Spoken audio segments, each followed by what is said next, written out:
আছে ওয়াসারিকু ওয়াসারিকাতু ফাকতু আইদিহুমা জাযাআম বিমা কাসাবা নাকালাম মিনাল্লাহ। যারা চুরি করে ইসলামের শরীয়তের হুকুম হলো তাদেরকে ধরো, আর শরীয়ত সম্মতভাবে সরকার থেকে শুরু করে বাংলাদেশের প্রেসিডেন্ট থেকে শুরু করে মুসলিম সরকার যদি থাকে তাকে ধরো, প্রকাশ্যভাবে তাকে চুরির বদৌলতে তাদেরকে হাত কেটে দাও, তাদেরকে হাত কেটে দাও। এই হুকুম আছে আফগানিস্তানে, এই হুকুম আছে সৌদি আরবে, এই হুকুম আছে সোমালিয়া, এই হুকুম আছে ইরাকে, এই হুকুম আছে বসনিয়া, এই হুকুম আছে চেচনিয়া, বিভিন্ন মুসলিম রাষ্ট্রে আছে। এই জন্য যে সমস্ত রাষ্ট্রে ইসলামী হুকুমত আছে, আল্লাহর বিধান আছে, ইসলামী হুকুমত আছে, নবীর আদর্শ আছে, ওই জায়গায় এত ধরনের চুরি আর বাটপারি আমাদের মতন বাংলাদেশের মতন চ্যাম্পিয়ন হয় না। কথা কয় না কে?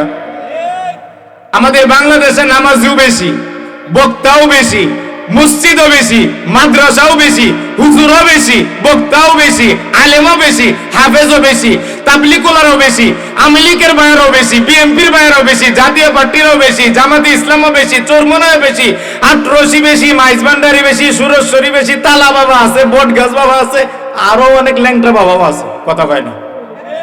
সুরও আছে বাংলাদেশের মধ্যে চ্যাম্পিয়ন, বিরাট বড় বড় নেতা, বহু বড় নেতা। খবর লয়ে দেখা গেছে কোটি কোটি টাকার মালিক হইছে, এলাকার মেম্বার চেয়ারম্যান এমপি মন্ত্রী কিছুদিন মালিক হইয়া বা ক্ষমতা পায়া হঠাৎ করে হুর হুর করে রাতারাতি বড় লোক, কোটি কোটি টাকার মালিক। আছে না নাই? কতক্ষণ নাকি আছে না নাই? আমাদের ময়মনসিংহে আছে না নাই? আছে। আলহামদুলিল্লাহ ওয়া কাফা ওয়া সালামুন আলা ইবাদিহিল্লাযীনা ইসতাফা। أما بعد فأعوذ بالله من الشيطان الرجيم. بسم الله الرحمن الرحيم. ومن أعرض عن ذكري فإن له معيشة ضنكا ونحشره يوم القيامة أعمى قال رب لم حشرتني أعمى وقد كنت بصيرا قال كذلك أتتك آياتنا فنسيتها وكذلك اليوم تنسى. وقال النبي صلى الله عليه وسلم من جاء الموت وهو يطلب العلم ليحيي به الإسلام فبينه وبين النبيين درجة واحدة. صدق الله مولانا العظيم وصدق رسوله النبي الكريم ونحن على ذلك لمن الشاهدين والشاكرين والحمد لله رب العالمين. اللهم صل على محمد النبي الأمي وعلى آله وسلم تسليما. پادشاہ ظلم مارا درگزر ما گناہگاری میں تو آمر زگر. پادشاہ ظلم مارا درگزر ما گناہگاری میں تو آمر زگر. تو نے کوکاری و معبود کر دائم جرم بے اندازہ بے حد کر دائم. صالحہ در بند عصیاں گشتیم صالحہ در بند عصیاں گشتیم آخر از کردہ پشیمہ گشتیم. روز شب اندر معاشی بودیم غافل از امر و نواہی بودیم. আলহামদুলিল্লাহ। মুআজ্জাজ মুহতারাম সম্মানিত মুসল্লিয়ানে কেরাম, দিগার মুরব্বিয়ানে ইজম, মহান আল্লাহ তাআলার দরবারে অসংখ্য অগণিত শুকরিয়া জ্ঞাপন করেছি, যিনি আমাদেরকে অত্যন্ত মহাব্বত করে ভালোবেসে জান্নাতের সামিয়ানার নিচে অল্প সময় বসার, কিছু কথা বলার, শোনার মতন সময় সুযোগ করে দিয়েছেন। আমরা সকলেই মহান প্রভুর দরবারে শুকরিয়া আদায় করি, বলি আলহামদুলিল্লাহ। আপনারা সবাই ভালো আছেন? সবাই ভালো আছেন না কেউ রাগ করতেছেন? সবাই ভালো আছে আলহামদুলিল্লাহ। একটু জোরে বলি আলহামদুলিল্লাহ। যদি কেউ আল্লাহ তাআলার প্রশংসা করে, শুকরিয়া আদায় করে, আল্লাহ তার নেয়ামত বাড়ায়া দেয়। সুবহানাল্লাহ। সূরা ইব্রাহিমে আল্লাহ বলেন, وَإِذْ تَأَذَّنَ رَبُّكُمْ لَئِن شَكَرْتُمْ لَأَزِيدَنَّكُمْ وَلَئِن كَفَرْتُمْ إِنَّ عَذَابِي لَشَدِيدٌ। সূরা ইব্রাহিমে আল্লাহ তাআলা বলেন, যদি কোনো বান্দাকে আল্লাহ তাআলা নেয়ামত দিয়ে, নেয়ামত দেওয়ার পরে সে নেয়ামতের শুকরিয়া আদায় করে, আল্লাহ তাআলা তার নেয়ামত বাড়ায়া দেন। আর যদি নেয়ামত পাওয়ার পরে নেয়ামতের শুকরিয়া আদায় না করে, না শুকরিয়া আদায় করে, না শুকরিয়া করে, আল্লাহ নেয়ামত ছিনিয়ে নেন এবং তাকে কঠিন আযাবে গ্রেফতার করেন। আমরা শেষ নবীর উম্মত হইতে পেরেছি, এই জন্য আমাদের সবচাইতে বড় নেয়ামত, এটার মধ্যে একটা অন্যতম একটা নেয়ামত। কথা বলেন ঠিক কিনা? আমার আব্বা মুসলমান, আমার বাবা মুসলমান, আমার দাদা মুসলমান, আমাদের পূর্বপুরুষ মুসলমান, আমি নিজে মুসলমান, আমাদের ছেলেমেয়েরা মুসলমান। মুসলমান হতে পেরে এটাও আরেকটা নেয়ামতের মধ্যে আমরা পড়েছি। বলেন ঠিক কিনা? এই জন্য নেয়ামতের শুকরিয়া আদায় করা দরকার আছে না নাই? কথা বলেন না কেন? আছে না নাই? আছে। যদি কথা বুঝেন তাহলে উত্তর দিবেন। অনেকে আছে হাসে, কথা বুঝে না, অনেকে আছে যে না বুঝেই উত্তর দেয়। এখন যদি বলি নেয়ামত পাওয়ার পরে নেয়ামতের শুকরিয়া আদায় করলে আল্লাহ নেয়ামত বাড়ায় দেন। আজকে যদি আপনারা এশারের নামাজ যদি জামাতে আদায় করতে পারেন বা পড়ছেন, জামাতে এশারের নামাজ যারা পড়তে পারছেন তারা বড় একটা নেয়ামতের মধ্যে পড়ছেন, বড় নেয়ামত পাইছেন। আর যারা এশারের নামাজ পড়েন নাই, কিয়ামত পর্যন্ত ওয়াজ হবে, ওয়াজ চলবে, আমরার মতন বক্তারা করবে, আপনারা শুনবেন। আমল যদি না করেন কিয়ামত পর্যন্ত ওয়াজ শুনলে লাভ নাই। কথা কয় না কে? জোরে বলেন, কথা কন না কে? ঠিক কিনা? এই জন্য নামাজ পড়ার দরকার আছে না নাই? কথা বলেন, আছে না নাই? মিশকাত শরীফের হাদিস, আপনাদেরকে হাদিস শোনাই। ভাই আমার কিন্তু কোনো সুর নাই, আমি টান দিতে পারি না, গজল পারি না, এটা পারি না, ওইটা পারি না। আমি ভাঙ্গাচোরা 2-4 মিনিট যতটুকু সময় আমাকে দেওয়া হয়েছে, এই সময়ের ভিতরে আপনাদেরকে একটা জিনিস বোঝানোর জন্য চেষ্টা করবো, যদি আল্লাহ আমাকে তৌফিক দান করে। আমি কিন্তু সুর দিতে পারবো না, কারণ আমার সুর নাই। সুর এটা হলো আল্লাহর প্রদত্ত নেয়ামতের জিনিস। সুর এটা কোনো ব্যক্তি নিজে বানাইতে পারে না। যাদের সুর আছে ওনারা আমার পরে আলোচনা করবে, ওনারা একেবারে আপনাদেরকে সুর দিয়ে সুন্দর আলোচনা করবে। আমি আপনাদেরকে ভাঙ্গাচোরা 2-4 মিনিট কিছু সময় আপনাদেরকে মুজা করি। রাজি আছি ইনশাল্লাহ? কথা বলেন, রাজি আছি ইনশাল্লাহ? শুনেন মিশকাত শরীফের হাদিস। جاء أعرابي إلى النبي صلى الله عليه وسلم فقال يا رسول الله يا حبيب الله أي الأعمال أفضل عند الله। একজন গ্রাম্য সাহাবী দূর থেকে আসার পরে আয়েশা আল্লাহর নবীর কাছে আসলেন, হুজুর আল্লাহর কাছে সবচেয়ে প্রিয় আমল কোনটি আমাকে বলবেন? সুবহানাল্লাহ কইেন না, না না কইেন না। সুবহানাল্লাহ তো তালা মারছেন, বাড়িতে গিয়ে কইবেন, এখন তো রাগ আছে। সুবহানাল্লাহ মাঝে মাঝে কইলে সব হবে না গুনাহ হবে? কথা কয় না, সব আছে না নাই? এই জন্য মাঝে মাঝে যদি ভালো লাগে বলবেন ইনশাআল্লাহ। ঠিক আছে তো ইনশাআল্লাহ? সাহাবী প্রশ্ন করলেন, হুজুর আইয়ুল আমালি আফজল ইনদাল্লাহ, হুজুর আল্লাহর কাছে সবচেয়ে প্রিয় আমল কোনটি আমাকে বলবেন? গ্রাম্য সাহাবী বললেন, হুজুর আল্লাহর কাছে সবচেয়ে প্রিয় আমল কোনটি আমাকে বলেন। এদিকে তাকান, নবীজি বলেন, দেখেন, قال النبي صلى الله عليه وسلم الصلاة على ميقاتها অথবা الصلاة على وقتها। সময় মতো নামাজ পড়ার চাইতে প্রিয় আমল আল্লাহর কাছে আর হতে পারে? কথা কয় না। সময় মতো নামাজ পড়া। এখন আপনারা ওয়াজ শুনেন, তাবলীগ করেন, ওয়াজ শুনেন সুদও খান, ওয়াজ শুনি ঘুষও খাই, ওয়াজ শুনি আরেকজনের জমিনও দখল করি, ওয়াজ শুনি আরেকজনের মিথ্যা বলি, গীবত করি, চুগলখড়ি করি, আরেকজনের বদনাম করি, আরেকজনের জমিন আত্মসাৎ করি, গরিবের উপর জুলুম করি। তাহলে কি এই ওয়াজ শোনা লাভ আছে? কথা কয় না। এখানে ঘটনা শুনেন। আল্লাহর নবীর এক সাহাবী নতুন মাত্র হয়তো বা 1 দিন অথবা 2 দিন অথবা 1-2 সপ্তাহ হইতে পারে ইসলাম ধর্ম গ্রহণ করছে। ইসলাম ধর্ম গ্রহণ করার আগে তার চরিত্র ছিল, অমুসলিম থাকা অবস্থায় তার চরিত্র ছিল খালি চুরি করত। কি করত? কথা কয় না। যে সাহাবীর ঘটনা বলতেছি, উনি কি চুরি করত কি ইসলাম ধর্ম গ্রহণ করার আগে না পরে? কথা কয় না। এই ওয়াজ বুঝে না।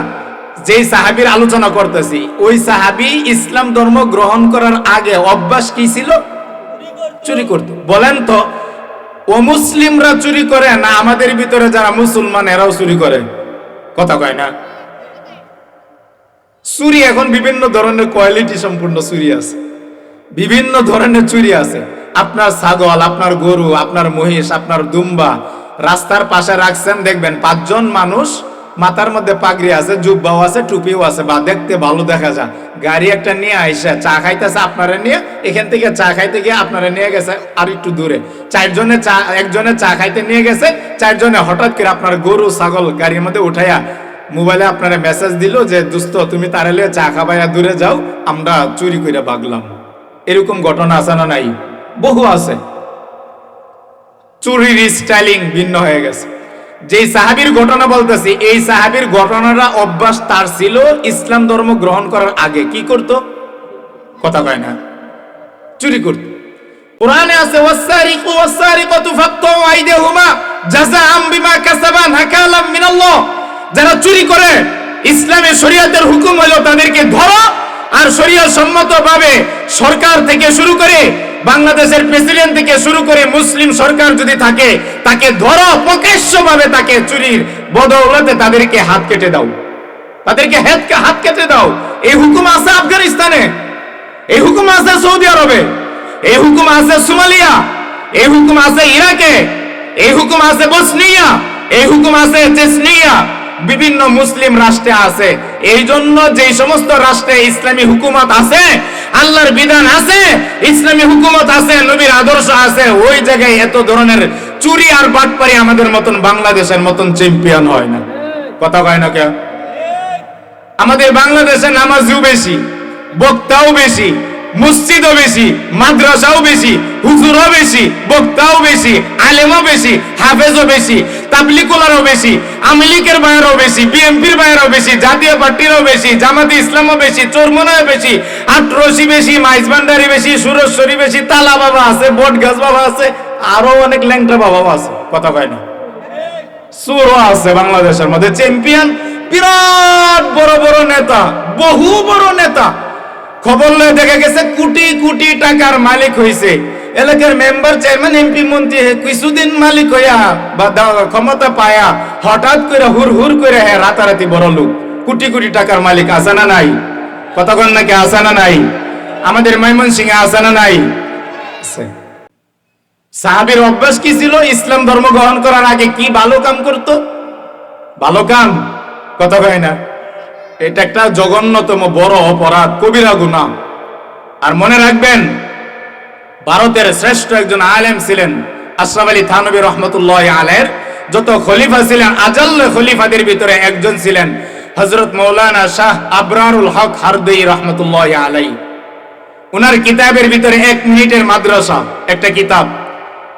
এই 1 মিনিটের মাদ্রাসার কিতাবের ভিতরে লেখছে, কোন ব্যক্তির জীবনে যত নেক আমল আছে, সব নেক আমল যদি এক পাল্লায় রাখা হয়, আর কোন ব্যক্তি যদি একটা কবিরা গুনাহ করে, তওবা ছাড়া মারা যায়, হাসরে রাখলে তার আমল নামা পাল্লা ভারী না হইয়া তার গুনার পাল্লাটা ভারী হইয়া ওই ব্যক্তির জাহান্নামের জন্য উপযুক্ত হয়ে যাইতে পারে।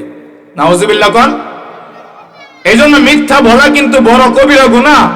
মিথ্যা ছাড়তে হবে, মিথ্যা শোনা বাদ দিতে হবে।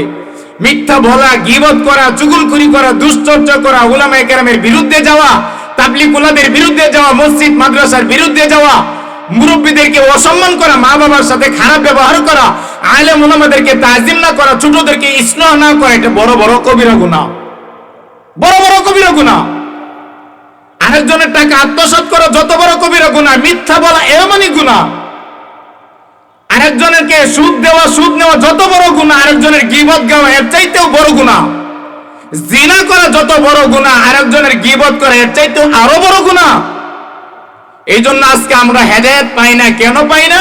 কারণ আমরা ওয়াজ শুনি, আলোচনা শুনি, প্রত্যেকটা মাহফিলে আলোচনা শুনি, মিথ্যা ছাড়ি না, গীবত ছাড়ি না, চুগলখড়ি ছাড়ি না, আরেকজনের বদনাম করা ছাড়ি না, আরেকজনের জমির আত্মসাৎ করা ছাড়ি না, অহংকার ছাড়ি না, কিবির ছাড়ি না, রিয়া ছাড়ি না, মনের ভাব মানুষের কাছে প্রকাশ করি, নিজের হেটাম দেখানোর জন্য, নিজেকে প্রকাশ করার জন্য অনেক কিছুই আমরা করি। এই জন্য আমরা হেদায়েত পাই না, হেদায়েত হয় না।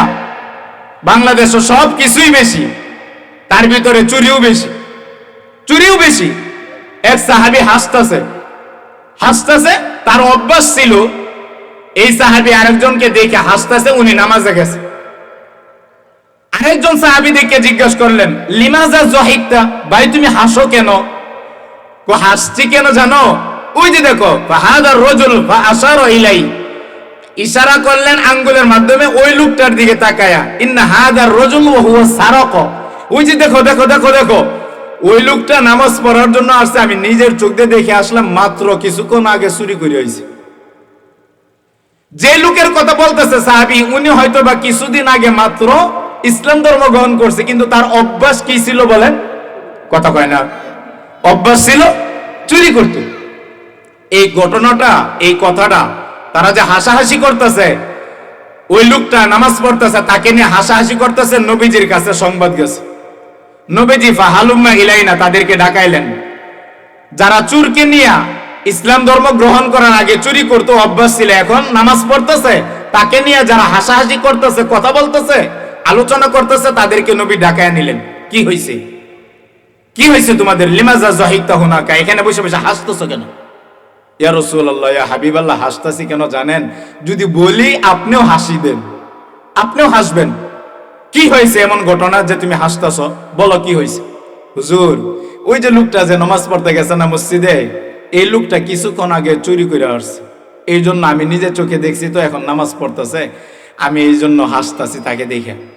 আল্লাহর নবী দুইটা কথা বললেন এখানে, এই চুপ কর, এই চুপ কর, এখানে দুইটা কথা ভালো করে শুনেন। নবীজি বললেন, সেই লোকে চুরি করতো, এটা কি আজকে চুরি করছে? তুমি কি নবীজির হাদিস শোনো নাই? যারা হাসাহাসি করতেছে তাকে বলতেছে, তুমি কি নবীজির আমার কথা শোনো নাই, হাদিস শোনো নাই? ইয়া রাসূলুল্লাহ, ইয়া হাবিবাল্লাহ, হাদিস তো শুনছি, আমার তো মনে নাই। তুমি জানো না? আমি নবীজি বললাম, মান নাফাসা আন মুমিনিন কুরবাতাম মিন কুরাবিদ দুনিয়া নাফাসাল্লাহু আনহু কুরবাতাম মিন কুরাবি ইয়াউমিল কিয়ামা ওয়া মান সাতারা মুসলিমান সাতারাহুল্লাহু ইয়াউমাল কিয়ামা।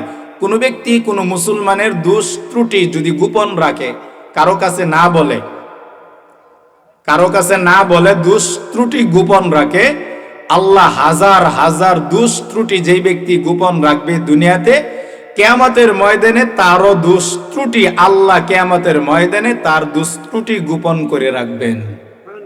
না সুবহানাল্লাহ, তা আওয়াজ হইল না। আমি যদি আপনার দোষ ত্রুটি গোপন রাখি, আমার দোষ ত্রুটি গোপন রাখবেন কে? কথা কয় না কে? আল্লাহর নবী বললেন, তুমি কি এটা জানো না? কয়া রাসূলুল্লাহ, ইয়া হাবিবাল্লাহ, সরি, আমাকে মাফ করেন, আফওয়ান, আমাকে ক্ষমা করে দেন, আমাকে ক্ষমা করেন। তার মানে কি শিখলেন এই হাদিস, এই কথাটা থেকে কি শিখলেন? কেউ যদি আপনার সামনেও যদি গুনাহ করে, অন্যায় করে, এরপরেও আপনি কারো কাছে বলার অধিকার নাই, কারণ সেও আমার মুসলিম ভাই। কথা কোন ঠিক কিনা? আপনি যদি কোনো মুসলিম ভাই, চাই সে আমাদের মুসলিম ধর্মের হোক, চাই সে হিন্দু ধর্মের হোক, চাই সে খ্রিস্ট ধর্মের হোক, চাই সে অমুসলিম হোক, কারো দোষ ত্রুটি যদি আপনি গোপন রাখেন, আমার আর আপনার দোষ ত্রুটি গোপন রাখবেন কে? আজকে একটা শিক্ষা নেন, এখানে ওয়াজ মাহফিল থেকে একটা শিক্ষা নেন। আজ থেকে ওয়াদা করেন যে আজ থেকে কোনো ভাইয়ের দোষ ত্রুটি আমরা মানুষের সামনে প্রকাশ করব না। রাজি আছি? বলেন রাজি আছি? আল্লাহ আমাদেরকে তৌফিক দান করেন, বলেন আমিন। এক নম্বর কথা। দুই নম্বর, সাহাবীকে আল্লাহর নবী বললেন, শুনো, খুতবাতুল আহকাম, আমরা জুমার দিন আপনাদেরকে যে জুমার সময় খুতবা পড়ে শোনাই, এই খুতবাতুল আহকামের ভিতরে আশরাফ আলী থানভী রহমতুল্লাহ আলাইহি লিখছেন, কোন ব্যক্তি যদি কোন ব্যক্তির গুনার কারণে কাউকে যদি কটূক্তি করে, তার দোষ বর্ণনা করে, যতদিন পর্যন্ত ওই গুনাহ সে না করবে ততদিন তার মৃত্যু হবে না। আমি আপনার একটা দোষ মানুষের সামনে প্রকাশ করলাম, বললাম, ওই গুনাহটা যতদিন পর্যন্ত আমার মাধ্যমে না হবে ততদিন আমার মৃত্যু হবে না। নবীজি সাহাবীকে না করলেন, সম্ভবত তুমি যার দোষ বর্ণনা করতেছো সে চুরি করতো, এই কথা বলতেছো, এমনও তো হতে পারে সে চুরি করার পরে এখন তার মনের মধ্যে অনুতপ্ত আসছে, সে মসজিদে আসে নামাজ পড়ার জন্য। এই তুমি এটা জানো না ইন্নাস সালাতা তানহা আনিল ফাহশাই ওয়াল মুনকার, সূরা আনকাবুত 21 নম্বর পারার 1 নম্বর পৃষ্ঠার 1 নম্বর লাইন। আল্লাহ বলেছেন নিশ্চয়ই নামাজ যারা সময় মতন 5 ওয়াক্ত পড়বে, আল্লাহ মৃত্যুবরণ করার আগে তার জীবনের সব গুনাহ খাতা মাফ করে দিবে। হে সাহাবী, তুমি কি জানো না আল্লাহর নবীর সাহাবী তুমি হইয়া তোমার মতন আরেকজন সাহাবীর দোষ তুমি আরেকজন সাহাবীর কাছে বর্ণনা করতেছো? হইতেও তো পারে সে গুনাহ করেছে, চুরি করেছে, এখন সে আসছে মসজিদে তওবা করার জন্য। কথা বলেন ঠিক কি না? বলবা না, কারো কাছে প্রকাশ করবা না। আল্লাহর নবী নিষেধ করলেন, কারো কাছে দোষ বর্ণনা নিষেধ করলেন, বলবা না। 2 নম্বর, একজন গুনাহ করছে তাকে দেখে হাসাহাসি করবা না। কেন? সম্ভবত তার মনের ভিতর অনুতপ্ত আছে তওবা করার জন্য। যদি তুমি তার ব্যাপারে আরেকজনের কাছে বলো, মনে মনে সে যদি তওবা করে নেয়, মনে রাখবা ততদিন পর্যন্ত তোমার মৃত্যু হবে না যতদিন এই অন্যায় তোমার মাধ্যমে না হবে। তার তো ঘুষ ত্রুটি তুমি মানুষের সামনে 10 জনের সামনে প্রকাশ করছো। মনে রাখো একটা কথা, আমি আল্লাহ হাজার হাজার লক্ষ কোটি মানুষের সামনে দুনিয়াতে এবং আখিরাতে হাসরের ময়দানে তোমাকে আমি আল্লাহ লাঞ্ছিত অপমানিত করাম তুমি যদি কোনো দোষ ত্রুটি কোনো মুসলমানের যদি প্রকাশ করো। এই জন্য ভাই মনে রাখেন, কথাটা শেষ করে দেই, সময় কম। আরেকটা ঘটনা শুনেন। আপনারা সবাই জানেন আল্লাহর জমিনে, আসমানের নিচে জমিনের উপরে, আল্লাহর জমিনে যত বড় বড় আল্লাহর ওলিরা ছিল, যত বড় বড় আল্লাহর ওলিরা ছিল, তার ভিতরে একজন ব্যক্তির নাম হলো বিশরে হাফি। অনেকে নাম শুনছেন, আলোচনা শুনছেন। আমি কিতাবের ভিতরে পড়ছি, কিতাবটা লেখছে আল্লামা ইমাম আত্তার রহমতুল্লাহ আলাইহি তাজকিরাতুল আউলিয়া। 113 জন ওলি আউলিয়াদের কিতাব লেখছেন। এটার ভিতরে লেখছে বিশরে হাফি, উনি একজন ব্যক্তি, সাধারণ ছিল। উনার একটা খারাপ অভ্যাস ছিল, তওবা করার আগে, ভালো হওয়ার আগে একটা অভ্যাস ছিল, মদ খাইতো, গাঞ্জা খাইতো, ইয়াবা খাইতো, খারাপ নেশা করতো। বলেন তো বিশরে হাফি তওবা করার আগে, আল্লাহর ওলি হওয়ার আগে, বুজুর্গ ব্যক্তিদের সুহবতে যাওয়ার আগে, আল্লাহ ওয়ালার সুহবতে যাওয়ার আগে কি খাইতো? কথা কয় না, মদ খাইতো, নেশা খাইতো। এখন তো আমাদের সমাজে প্রত্যেকটা ঘরে ঘরে যুবকরা নেশা করে। কথা কয় না কেন? প্রত্যেকটা যুবক নেশার মধ্যে অভ্যস্ত হয়ে গেছে। নেশা ছাড়া বাঁচা না। নেশার জন্য যুবক, নেশার জন্য যুবতী, নেশার জন্য ছেলে তার মা বাবাকে অহরহ ঘটনা, ফেসবুক, ইউটিউব, বিভিন্ন চ্যানেলের ভিতরে অহরহ ঘটনা। আমাদের ময়মনসিংহের ভিতরে তো এই কিছুদিন আগেও তো ঘটনা ঘটছে। নেশার জন্য যুবক তার আপন ভাইকে, নেশার জন্য তার মাকে, এই বৈলরের ঘটনা, নেশার জন্য তার মা বাবাকে মাইরা কুচু কুটু কইরা, নেশার জন্য তার মা বাবাকে ফ্রিজের ভিতরে, ঘরের ভিতরে, বিভিন্ন জায়গায় মাইরা থয়ে দিছে নেশার জন্য, নেশার জন্য। বিশরে হাফি তওবা করার আগে, আল্লাহর ওলিদের সুহবতে যাওয়ার আগে, ভালো হওয়ার আগে তার অভ্যাস ছিল নেশা খাইতো। আর এমন নেশা খাইতো, নেশা খাইতে খাইতে খাইতে খাইতে মাথা টাল হয়ে যেত, রাস্তার মধ্যে পড়ে থাকতো, মুখ দিয়ে ফেনা বাইরে পড়তো, বমি আইতো, মানুষ দুরু দুরু করতো। বিশরে হাফি রহমতুল্লাহ আলাইহি উনি একদিন ঘর থেকে বের হয়েছেন নেশা খাওয়ার জন্য, বন্ধুদের কাছে যাবেন। বিশরে হাফি ঘর থেকে বের হয়েছেন, নিয়ত কি ভালো না খারাপ, নিয়ত করছে নেশা খাবে, বন্ধুদের সাথে খারাপ আড্ডা মারবে। ঘর থেকে বের হয়েছেন, রাস্তায় যাবেন, হঠাৎ কইরা, ভালো করে খেয়াল করেন, হঠাৎ কইরা রাস্তা দিয়ে যাওয়ার সময়, ধরেন কথার কথা আমাদের ওলহরি বাজার ঘাটটা এই পর্যন্ত আসছে, বিশরে হাফি এই পর্যন্ত আইসা হঠাৎ কইরা এভাবে তাকাইছে, তাকায় দেখে ছোট্ট একটা কাগজের টুকরা, সাদা একটা কাগজের টুকরা, মনে করেন মনে করেন একটা সাদা কাগজের একটা টুকরা ওইখানে এবার পড়ে রয়েছে। বিশরে হাফির নজর ওই কাগজের টুকরার দিকে গেছে। বিশরে হাফি রহমতুল্লাহ আলাইহি কাগজের দিকে তাকায় রয়েছে। অনেকক্ষণ পর্যন্ত তাকায় থাকার পরে তার মনটা কেন জানি কাগজটাকে তোলার জন্য মনটা বেকুল হয়ে গেছে। হঠাৎ করে গিয়ে কাগজটা উঠাইছে। কি উঠাইছে? জোরে বলেন কি? কাগজের একটা টুকরা, কাগজের একটা টুকরা উঠাইছে। উঠায় দেখে এটার মধ্যে কি জানি আরবি অক্ষর লেখা, আরবি হরফ লেখা। উনি তো পড়তে পারে না, না পড়ে হাতের মধ্যে নিয়ে চোখ দিয়ে পানি ছাড়তেছে। সুবহানাল্লাহ কইেন না, না না কোয়েন না, রাগ করছেন নাকি? বিশরে হাফি কাগজের টুকরাটা হাতে নিয়ে, মনে করেন এই যে কাগজের টুকরাটা হাতে নিয়ে পড়তেছে, পড়তে তো পারে না, আরবি টুকরা, কাগজের টুকরা লেখা, এটা নিয়ে সুবহানাল্লাহ কোন এরকম করতেছে, মানে কই থইব, চুমা খাইতেছে, মাথার ধরতেছে, বুকে লইতেছে, ইনো লইতেছে, ইনো লইতেছে, বারবার এরকম চুমা খাইতেছে। দূর থেকে একজনে দেখছে, এই বিশরে হাফি কি হয়েছে তোমার? তোমার বন্ধুরা তোমার জন্য অপেক্ষা করতেছে, তুমি তো লিডার, আরে তুমি তো নেতা, আজকে তুমি তো লিডার, তোমার জন্য সব বন্ধুরা বড় বড় দামি দামি বোতল লইয়া অপেক্ষা করতেছে, তুমি এখানে দাঁড়ায় এই পাগলামি করতেছো কেন? বিশরে হাফির চোখ দিয়ে পানি পড়তেছে, বলতেছে, দোস্ত বন্ধুদেরকে গিয়ে বলো আজকে বিশরে হাফি মদ খাওয়ার জন্য আজকে যাবে না, বিশরে হাফির মনটা কেন জানে আজকে সামনের দিকে যাইতে মন চাচ্ছে না, দোস্ত তুমি আমাকে মনে কিছু নিও না, তাদেরকে গিয়ে বলো তারা যেন আজকে মদ খা, আমি আজকে মদ খাইতে যাইবো না। কি বলো, কি বলো, কি হয়েছে তোমার, কি হয়েছে? হাতের কাগজটা বের করে তার দুস্থকে দেখাইলেন, দুস্থ এই যে একটা কাগজের টুকরা, কি হয়েছে? তা কাগজের টুকরা, কতই তো কাগজের টুকরা, এই যে দেখো পড়ে রয়েছে। বললাম এই কাগজের টুকরাটা আমার কেমন জানি মনে হচ্ছে এই কাগজের টুকরাটা অন্যান্য কাগজের তুলনায় ভিন্ন হতে পারে। কি কও? চলো সে যাই মসজিদের ইমাম সাহেবের কাছে। মসজিদের ইমাম সাহেবের কাছে নিয়ে গেছে। ইমাম সাহেব বলেন তো সত্যিকার অর্থে ইমাম সাহেব যারা নিশা খা, যারা ইয়াবা খা, ডাইল খা, যারা নিশা খা, মদ খা, গাঞ্জা খা, হিরোইন খা, যারা অন্যের জমিন আত্মসাৎ করে, সাদাবাজি করে, এদের চেহারা দেখলে মনে হয় বড় আব্দুল কাদের জিলানির চেহারা দেখা যায় নাকি? কথা কয় না। এদের চেহারা দেখলে একটা ভয়ঙ্কর ভয়ঙ্কর একটা ভাব আসে না? নাই? কথা কয় না? আসে। ইমাম সাহেব বললেন, ভাইজান আপনারও তো আমি চিনি না, আপনার কি মা বাবা দুনিয়াতে কেউ নাই? আমার আব্বা নাই, আমার আম্মা আছে।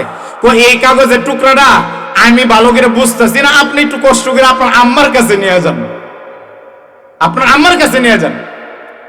বিশরে হাফি বলে, হুজুর কষ্ট করে নিয়ে আসলাম আপনার কাছে, যাইতাম আড্ডা দেওয়ার জন্য, মদ খাওয়ার জন্য আসলাম আপনার কাছে, আপনি আবার আম্মার কাছে পাঠাইতেছেন?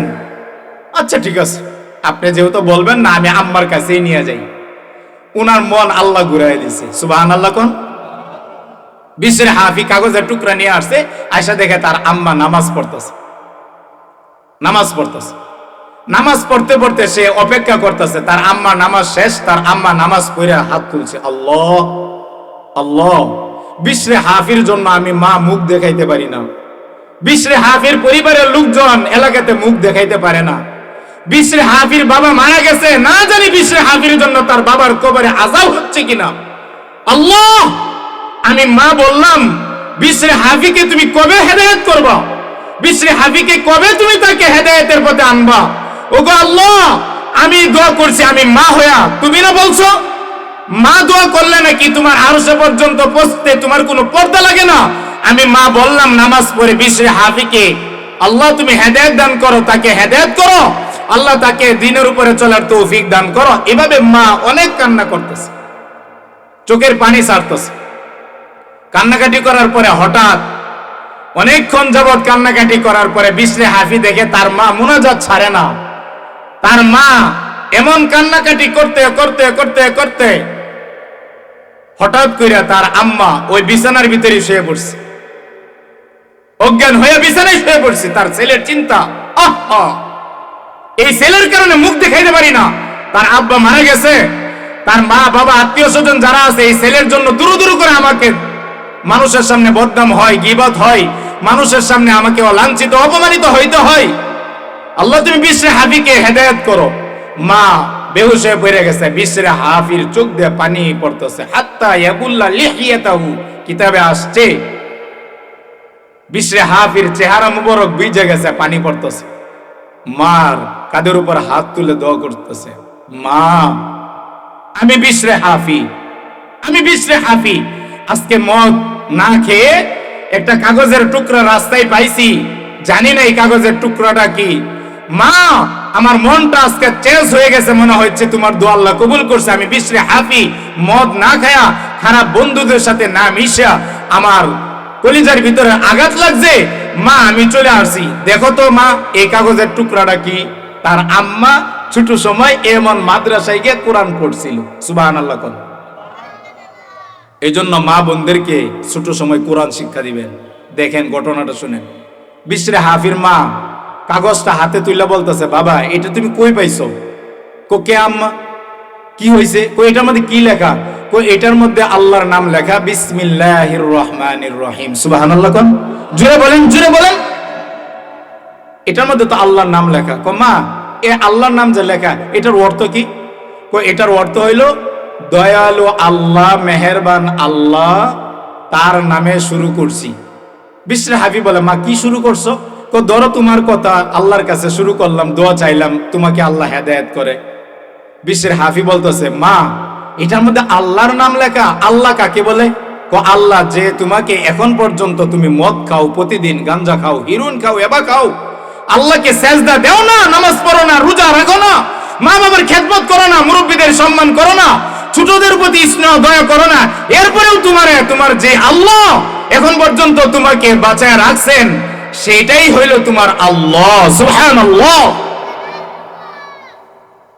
মা এই কাগজের টুকরাটা আজকে আমি যখন ঘুমাইমু, এই কাগজের টুকরাটা তুমি আমার মাথার কিনারে রাইখে দিবা, আমি আল্লাহর কাছে তওবা করবো। মা তুমি দোয়া করো আমার জন্য। মা শেষ রাতে উঠা ছেলের জন্য দোয়া করলেন। আল্লাহ পাক রব্বুল আলামিন ওই বিশরে হাফি তাজকিরাতুল আউলিয়া কিতাবে আল্লামা শেখ সাদি রহমতুল্লাহ আলাইহি উল্লেখ করেছেন, এই বিশরে হাফিকে আল্লাহ তাআলা এই কাগজের টুকরাটাকে সম্মান করার কারণে বিশরে হাফিকে আল্লাহ তাআলা ওই জমানার সবচাইতে বড় আল্লাহর ওলি বানায় দিয়েছিল। সুবহানাল্লাহ। এদিকে তাকান, আমি যে কোরআনে কারিমের আয়াত পড়ছি, আয়াতের তরজমাটা শোনাই। আল্লাহ তাআলা বলেন, ওমান আরাদা আন যিকরি ফাইন্না লাহু মাঈশাতান দনকা। যে ব্যক্তি কোরআন থেকে, আল্লাহর জিকির থেকে, ইসলাম থেকে, আল্লাহর আদর্শ থেকে দূরে সরে যাবে, তার জীবন আল্লাহ নিজে সংকীর্ণ করে দিবে। এবং ওয়ানাহশুরুহু ইয়াউমাল কিয়ামাতি আমা, কিয়ামতের ময়দানে তাকে আল্লাহ অন্ধ অবস্থায় হাসরের ময়দানে উত্তোলন করবে। সুবহানাল্লাহ না নাউজুবিল্লাহ? নাউজুবিল্লাহ। যে ব্যক্তি আল্লাহকে মানবে না, নবীকে মানবে না, কোরআনের বিধান কায়েম করার চেষ্টা করবে না, আল্লাহর জমিন আল্লাহর দিন প্রতিষ্ঠা হোক এটা চেষ্টা করবে না, যারা আল্লাহ থেকে দূরে সরে যাবে, কোরআন থেকে, ইসলাম থেকে, যারা কোরআন পছন্দ করে তাদের থেকে, ইসলাম যারা পছন্দ করে তাদের থেকে যারা দূরে সরে যাবে, তাদের দুইটা আযাবে আল্লাহ গ্রেফতার করবেন। এক, দুনিয়ার জিন্দেগি তার সংকীর্ণ হয়ে যাবে। সংকীর্ণ হয়ে যাবে বলতে সে কোথাও গিয়ে শান্তি পাবে না, সে কোথাও গিয়া শান্তি পাবে না, সে কোথাও গিয়া শান্তি পাবে না, তার খালি পেরেশান থাকবে, পেরেশানির মধ্যে পড়বে। এই জন্য ভাই দোস্ত বুজুর্গ, আমি আপনাদেরকে অনুরোধ করছি, আল্লাহ তাআলা বলেন সূরা তোহা 20 নম্বর সূরা 16 নম্বর পড়া 19 নম্বর পৃষ্ঠার 13, 14, 15 নম্বর লাইনের 124, 25 নম্বর আয়াত, যারা কোরআন থেকে দূরে সরে যাবে তাদের জীবন আল্লাহ সংকীর্ণ করে দিবে। এই জন্য কোরআন থেকে দূরে সরে যাওয়া যাবে না। নবীজি বলেন, মান জাআল মাউত ওয়া হুয়া ইয়াতলুবুল ইলম, যে ব্যক্তির মৃত্যু এমন অবস্থায় হবে যে সে ইলমে দ্বীন শিক্ষা করছে বা ইলমে দ্বীনের সাথে সে লেগে আছে, এমন অবস্থায় তার মৃত্যু হবে। ভাই ইলমে দ্বীন শিক্ষার জন্য খালি মাদ্রাসায় ভর্তি হইলে ইলমে দ্বীন শিক্ষা হয় না। আপনি যদি ইলমে দ্বীন মাদ্রাসায় গিয়ে পড়তে পারেন, পড়াইতে পারেন, এটা সবচাইতে উত্তম। তা যদি না পারেন, নবীজি এক হাদিসের ভিতরে বলছেন, যদি জান্নাতে যেতে চাও কোন আলিমান, আলেম হও, আও মুহিব্বান, অথবা কোন আলিমান, তুমি যদি জান্নাতে যেতে চাও তাহলে আলেম হও, যদি জান্নাতে যেতে চাও আলেম হও, তুমি জান্নাতে যেতে চাও আর আলেম হও। এখন আলেম যদি না হইতে পারি, কোন আলিমান, 1 নম্বর আলেম হও, আও মুতাআল্লিমান, যদি জান্নাতে যেতে চাও 2 নম্বর আলেম হতে পারো নাই, আফসোস করো না, 2 নম্বর ছাত্র হও। ছাত্র তুমি নিজেও হইতে পারো, ছাত্র তোমার ঘরের যারা আছে আত্মীয় স্বজন তাদেরকেও দেওয়া হতে পারো, সাহায্য করেও হতে পারো। 2 নম্বর জান্নাতে যেতে চাও ছাত্র হও, তা না পারো, আলেমও হইতে পারলে না, ছাত্র হইতে পারলে না, আও মুস্তামিআন অথবা আও মুঈনান, তাদের কথা শুনে জীবন পরিচালনা করো, ধন্য হবা। তাদেরকে সাহায্য সহযোগিতা করো, সাধ্য অনুযায়ী তাদেরকে সাহায্য সহযোগিতা করো। 4 নম্বর আও মুহিব্বান, তাদেরকে ভালোবাসো। সাবধান, সাবধান, ভালো করে খেয়াল করেন, শেষ করছি, সাবধান। ওয়ালা তাকুন খামিসান ফাতাহলিক অথবা ওয়ালা তাকুন খামিসান ফাতুহলিক, সাবধান, আলেম হইতে পারলা না, ছাত্র হইতে পারলা না, তাদেরকে সাহায্যও করতে পারলা না, তাদেরকে ভালোবাসতে পারো না, সাবধান সাবধান, ওলা তাকুন খামিসান, 5 নম্বরে যাও না। ফাতুহ লিক অথবা ফাতাহ লিক, যদি তুমি 5 নম্বরে যাও, অর্থাৎ তোমার আলেম পছন্দ হয় না, ছাত্র পছন্দ হয় না, মাদ্রাসা মসজিদ তোমার পছন্দ হয় না, এই কথা যদি কোনো ব্যক্তি বলে, কোন মুসলমানের সন্তান, চাইছে আমলিক করে, চাইছে বিএনপি করে, চাইছে জাতীয় পার্টি করে, চাইছে জাসদ মাসদ, যে কোনো দলের লোকই হোক, কোন ব্যক্তি যদি এই কথা বলে, আমি মসজিদ চাই না, মাদ্রাসা চাই না, আমি পীর আল্লাহর ওলি চাই না, আমি উলামায়ে কেরাম চাই না, আমি শরিয়া আইন বিশ্বাস করি না, কোরআনের আইন বিশ্বাস করি না, আমি আল্লাহ রসুল চাই না, আল্লাহ রসুলের আদর্শ চাই না, শরিয়া আইন বাস্তবায়ন হোক, এটা আমি চাই না, সাথে সাথে সে বেঈমান হয়ে যাবে, সে মুরতাদ কাফের হয়ে যাবে। নাউজুবিল্লাহ। এই জন্য সাবধান।